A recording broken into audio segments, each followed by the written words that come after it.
Zimbabwe's second largest city, Bulawayo, is faced with a dire water crisis following 2 successive years of droughts that has seen dwindling water supplies to the city, resulting to taps running dry.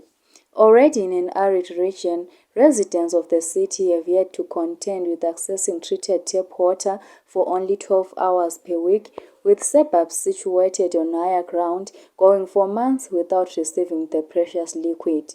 Rosemary Chuma and Siboneni Moyo from Popoma, one of Bulawayo's low-density suburbs, spoke of the hard times they are facing as mothers during these water deficit times, as they are trying hard to maintain a healthy and hygienic environment for their toddlers in a time of the deadly coronavirus. Uhlupho esilalo ngulamanzi endifuthi amanzi ayaswelakala ngapha abanye entumbane ngale yikho lapho ngathiwa sokuhluphe khona ngoba babuya bethathe abanye ngabathathayo ngezikaniya bebuya besibanike behambe beyethengisa and kulabantu abadala bangikho bengakwanisa ukuthwala amanzi yiba babuya bethengisela kube sokusiba empopoma kulabantwana abancane sinje khonapho silabantwana abancane and babe befuna izitshubo amaphampa ayadura kule corona kunje so abantwana bafika bedlalele ezibhoraneni konkhona ke bekungathiwa kulamaphampa and abazali sinje so njengabazali kulabanye abangamachapha ngoba bathatha amaphampa bejikele emanzini ngapha futhi labantwana benjani bebuye bebambe so lokho zale corela yangikhona ngeke wayithola yini siyayithola icorela ngoba abantu abafika bebambe kulobuchapho obuthisa hey izichubo singabe siwacha ngapha la ngapha amaphampa singabe siyidobha ngapha la konke kuyadura kungabe kule isepa iyadura sisenza dola and for sure idola yangikhona awungeke wayithola ngapha umntwana abefuna ukudla iporridge ngapha ichukela ngapha iyadura impuphu yangikhona iyadura singeza afford ukuthi sikuthole konke khonoko ngoba abantwana hayi sesihluphekile. Uhlupho lwamanzi lolu liyasikhathaza kakhulu thina njengathi omama ababe belabantwana esibawatshela izichubo kusithwalisa nzima kakhulu sicina singasakwanisa ukuthi siwatshele abantwana bethu izichubo le mali yokuthi sithenga amaphampa siyabe singelayo asikwanisa ukuthi sithenga amaphampa senzo ukuthi siyethatha ezikotshweni and ezikotshweni zangikhona futhi kuyabe kule layini enkulu ukuthi vele kunzima ukuthi uzuke kakhulu nxa ngumuntu wesifazane because kuyabe kulabantu abafana babe behlupha vele bekuba abafuna ukuphelela so vele akunzima kakhulu. The Bulawayo City Council has so far been expressing hopelessness to the residents as they are rapidly giving negative updates on the water situation. Engineer Khumbuzo Ncube, the Deputy Director of Engineering Services in the Bulawayo City Council, said the city of Bulawayo's water problem started in 2018 as a result of constant droughts. As a result, the city of Bulawayo was compelled to introduce the 144-hour water rationing scheme in May 2020. I think sonke siyakwazi ukuthi sibhekane le problem eyamanzi wobulawayo since 2018. We have had ama-droughts kuze kube namhla ka-test asikabikwazi ukuthi izulu nxa lizabona ligcwalise inamadamu. Sesisebenzisa khona ukuthi amanzi nxa ngabuya sivule abantu bekwanisa ukuthi begcwalise izigubhu zabo kumbe amadramu amanzi yikho sikwenzayo okwamanje. Lokho besikwenza since August kuze kube namhla lokho senza njalo. Isystem ethi amanzi nxa amanzi esuka ecriterion lapha treatwa khona ayizigelezela nje njengesifula akola pumping ekhona. So kumele amapipe ethu impompe zethu ziqale zisutha amanzi ukuze lawa amanzi ekwanisa umndaweni ukuthi ayefika endaweni eziphezulu. Ngokushota kwamanzi lokho akusakwaniseki ukuthi sikwenze njalo. Yikho libona siyakuma maybe 3-4 days zama ukuthi ama-reservoirs ethu akhwele angaphezulu khona khona ukuthi aseqansile sokungasinceda le mpompi zethu ukuthi ziphangise ukuthi zigcwalise amanzi. Nginanzelela njalo ukuthi amanzi vele asavuli emini sisivula ntambama lapho senzela ukuthi ngesayensi yethu engineering ebusuku lapho okunama pressures anganangcono ukwenza ukuthi labo abantu bethola amanzi esithi thina i-residual pressure. You get a good pressure during the night. So during the night, you have abantu bethola amanzi. So uzananzela ukuthi eziBulawayo at most usually sabisela amabhawuzi angu-6, but okwakhathesi besila amabhawuzi angu-4. Unanzelela ukuthi izimfa, ama-clinics, izikolo, labo abantu bacela abafuna amanzi bekhangela amabhawuzana lawo. So phezu kwakhonokho si-introduce iprogram yokufaka ama-water kiosk. I-water kiosk itanka eliphezu kwe-tank stand elilempopo ezintathu. Through ama-donors ethu, we've managed to put up about 21 ama-water kiosk.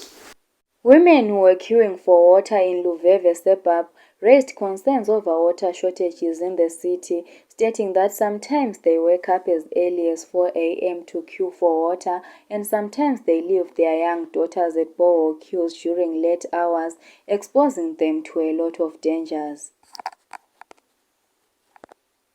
Abisaphathi kobusuku kanje bengabisaphathi kobusuku ngo2 kumbe ngo11 babise ngo11 amanzi sivuke sisikhamanzi ngo11 ebusuku. These days kulamaseli so siyabe sesaba ukuvuka sikhamanzi ngo2 ngabe bisamanzi ngangqoba babiseni ekuseni usithethune khona the whole day bese bayathatha ke lapha sibathatha khona kodwa ebuye ekuseni ngo6 akhonto babisemanzi ebusuku ngo12 imagine akuyenzi vele siyabuya busuku lapho sizokha amanzi ngo4 vela esibhorani asiphumula nje kunje so vela kunje so nxa size sifike ngathi sizaphenduka sephekela abantwana sibuye sizokhempa esibhoraneni sibe namapheli 44 sifike siwachiye esibhoraneni khona la sikhe amanzi siwachiye amapheli sifike ezindlini sichiye abantwana abangamankazana bedludi kule nditshana ngabafana lokho kuncane lapho kwama 2000 lokho kebe kukhona lapho esibhorani nokusala kusenzakala sikwazi ukuthi kuyini konke siyakufuna ngoba senzelo kwamanzi lokho konke kubiswa kwamanzi eduzane sikhe eduzane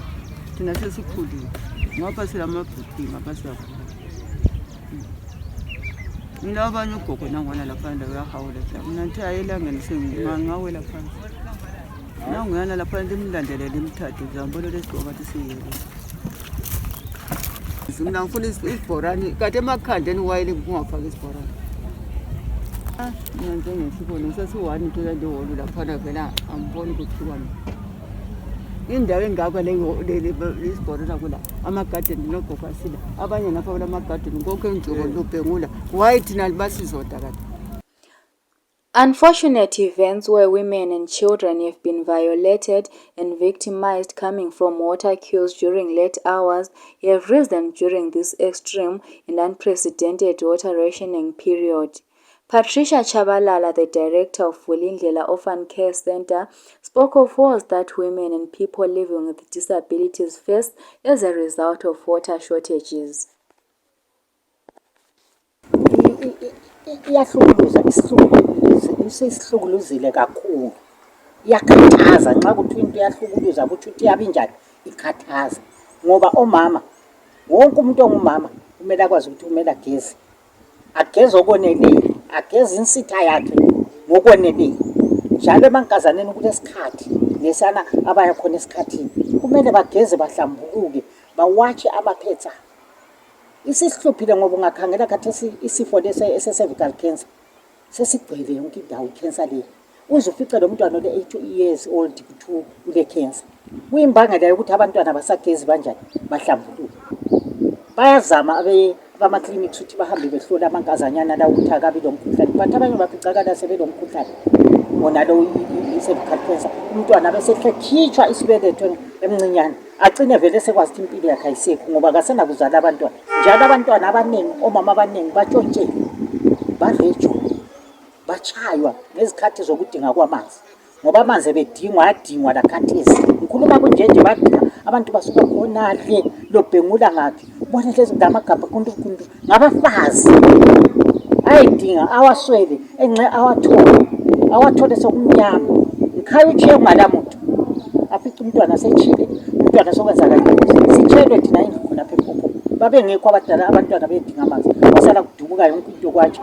So konile kakhulu kuyasihlukuluza thina abantu abangomama ngoba yithi vele esikhangela ngani ngangekhaya.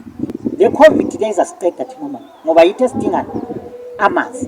Kunzima kithi hayi akulula. According to Ms. Audrey Manyemwe, the Gender and Safety Health Officer in the city of Bulawayo, the water rationing scheme hasn't been favorable to women and girls as they use water the most while on their monthly periods, and also considering the gender roles that women have to face. The council along with their partners have installed water kiosks in different parts of Bulawayo as a measure to reduce the time that women and girls spend at water points. Water being a cross-cutting issue, water service delivery, it is important that the people on the technical side who are responsible for setting up the systems on how water is distributed in the city appreciate how it affects people. When water is not available, like what is happening now, it affects people differently. The women, the adolescent girl, the disabled, and the youths, they all are affected differently. And it is important that when such systems are put in place, they take into consideration that it has been difficult for the city of Bulawayo since the beginning of the year. When there is no water for women with child or of childbearing age, they have challenges. Adolescent girls, they when they need water the most, which they go through. And when water is being received 4 days in a month, and an adolescent girl who is supposed to be going to school is in that time of the month, it is difficult. That's why the gender office and the engineers will work closely in water service delivery. That's why we have had kiosks being set up to reduce the time spent at the water point, taking into consideration the gender roles. Who is responsible for taking water from the water point and using it in the home? As women's daily duties and chores are water-based, without water they are in a position only a few can imagine. Katie Wechuma, a Bulawayo Water Action VOA representative, said their initiative is working towards providing water for Bulawayo residents in an attempt to cover the gap that has been opened by the Bulawayo City Council's water rationing scheme. Sike sabhoda njengebuwa indawo esizibhodileyo besifika around 10-12 ezibhoraneni kugcwele abantu and imajority bekungomama lamankazana. So sike sahamba njalo eLuveve, sonke siyakwazi ukuthi iLuveve ike yayihlelwa isigameko esikhulu. iLuveve it still has i-challenge yamanzi lakhathesi. Kukhona kwezinye indawo lapho kungafiki khona amanzi.